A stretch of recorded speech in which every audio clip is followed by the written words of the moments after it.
the adaptation in the lungs. So if you look at the terminal part of lungs in a mammal compared to any other vertebrate, this would be the terminal part. It looks like a cluster of grapes. Use your imagination. Looks like a cluster of grapes, right?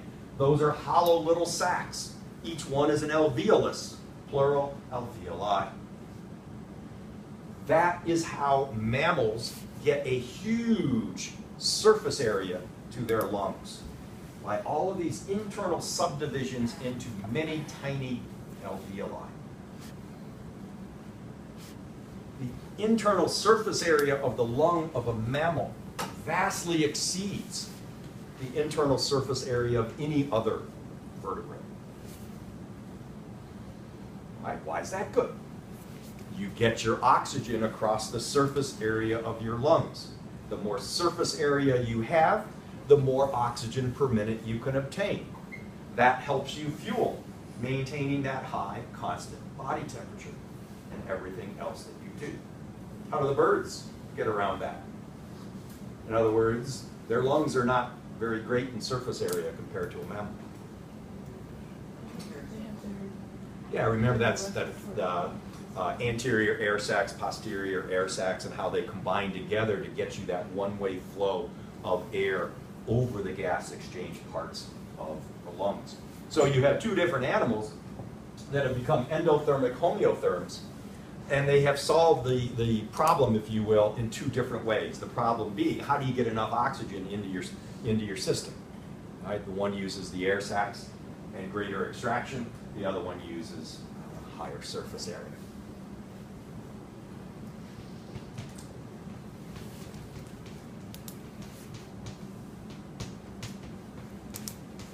Another structure that goes along with these ideas is a secondary palate. So the palate in general is the roof of the mouth, but if we look at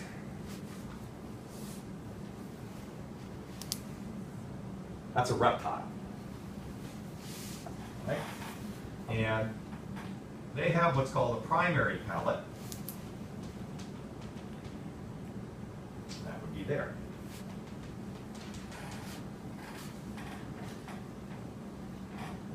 Mammals have a slightly different setup.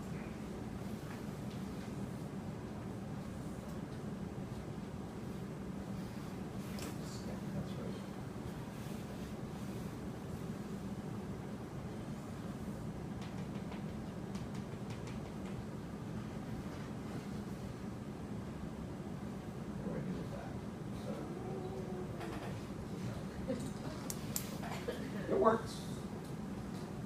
Right? Mammals still have that primary palate underneath the brain.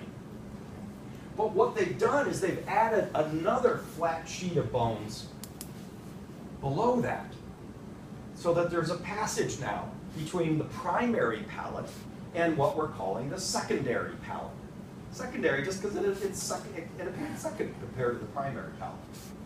So this is my primary palate right there, and my secondary palate is that thing right there. All right, so why? What's going on here? Well, reptiles don't have a very high metabolic rate. Reptiles also, by and large, do not chew their food. They're taking down huge pieces of food, often at relatively slow speeds. If you've ever watched how long it takes a snake to eat a mouse or something. If a mammal took that long and had this kind of a setup, it would be in trouble. Because if you have a huge piece of food in here, you are blocking much of the airflow down into your lungs. Right? So, I should have indicated that. This is where the air comes in a reptile. It's going to be coming in at the anterior part of the oral cavity and then flowing backwards into the lungs. If you have this blocked up for prolonged periods, then you're limiting the amount of oxygen that's coming in, and that's a problem if you're going to be an endothermic homeotherm. So mammals have a secondary palate, because look what it allows that animal to do. The air's coming in up here in the front like it does with the others, but then it flows backwards in that passageway between the primary and the secondary palate, and it comes out and back of where the teeth are. So this mammal can chew its food for prolonged periods of time and still have a constant flow of oxygen going back into the lungs. Being able to chew, and we'll hit that probably next time, being able to chew your food is a distinct mammalian trait and one of the things that gave them advantages over the reptiles. But they would not be able to chew their food and breathe at the same time, which means they would have trouble being endothermic homeotherm. Having a secondary palate allows you to chew your food and to consistently get a high amount of oxygen back into your lungs. You're not blocking the passageway for the air. You're blocking the oral cavity, but the air's not going through it anymore. I didn't get out any really big skulls, but on any of the ones that you're going to look at in lab, when you turn a mammalian skull over, in between the teeth, this is the secondary palate. You can't really see the primary palate. When you turn it like that, you can see that there is a passageway in here. That is where the air is flowing. Right? There'd be soft tissue in there too, but you can see that that air can't come out until it's in back of the teeth. So it bypasses that chewing zone where the action's going on.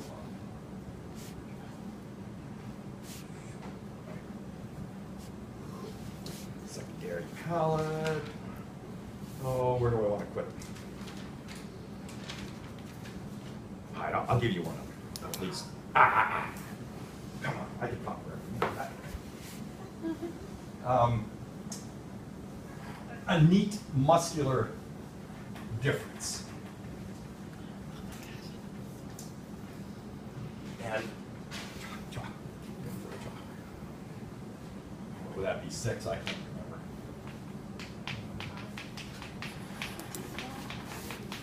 5. Cinco. Brush up on my Spanish.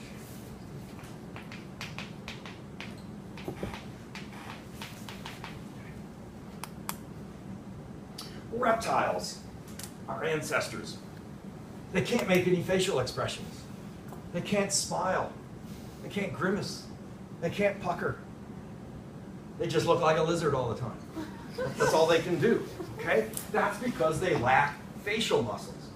What happened in mammals is that this cutaneous muscle, that's a broader term, a cutaneous muscle is one that attaches to the underlying, to the muscles, tissues inside, and then up to the underside of the dermis of the skin. So that when it contracts, it moves the skin. So it's a cutaneous muscle. There's one in the neck area that starts developing early on in evolution of vertebrates, and ultimately it's called the platysma in the reptiles and in mammals. But in a reptile, it's only down in this throat area.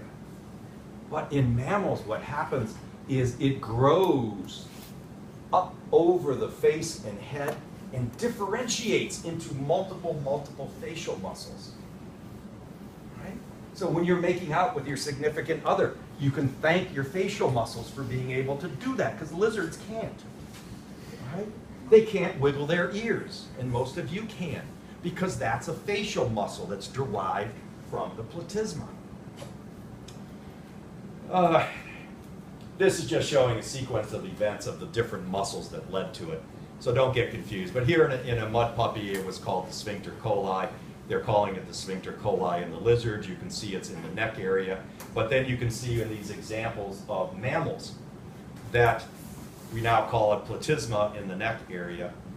But we have all of these extensions and differentiations going on leading up into the face. So you can raise your eyebrows and lower them. A lizard can't do, well, they don't have eyebrows. You know, they couldn't do it if they wanted to do it because they don't have these facial muscles. All right, something very distinctly different between them and us. All right, I'll do another. Sensory.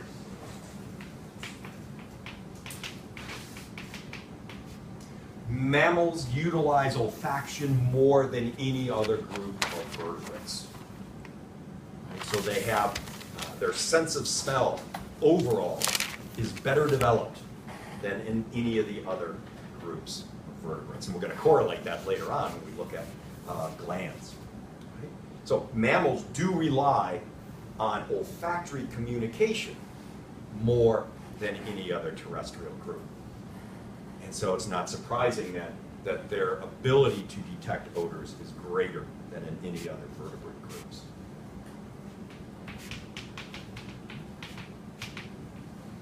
Two important developments in hearing. One is a pinna. What's a pinna? This part of your ear. Yeah, it's the external ear, right? Reptiles don't have that. They just got a hole in the side of their head. But mammals, most of them, have a well-developed pinna. And of course, that's going to increase the sound gathering ability of the ear. So all other things being equal, mammals can pick up lower intensity sounds than can a reptile. Plus, many mammals have the ability, just watch a deer or a horse sometimes, their ears are going, all right? They can turn them in different directions. And so that aids in localizing that sound, which is important if it happens to be a predator or a prey. So by having this pinna, and by putting muscles into it that are derived from the platysma and the facial muscles, it's another facial muscle really, it allows you to move it and get better localization of sound. So you can pick up better the low intensity sounds and you can localize sounds better. In addition,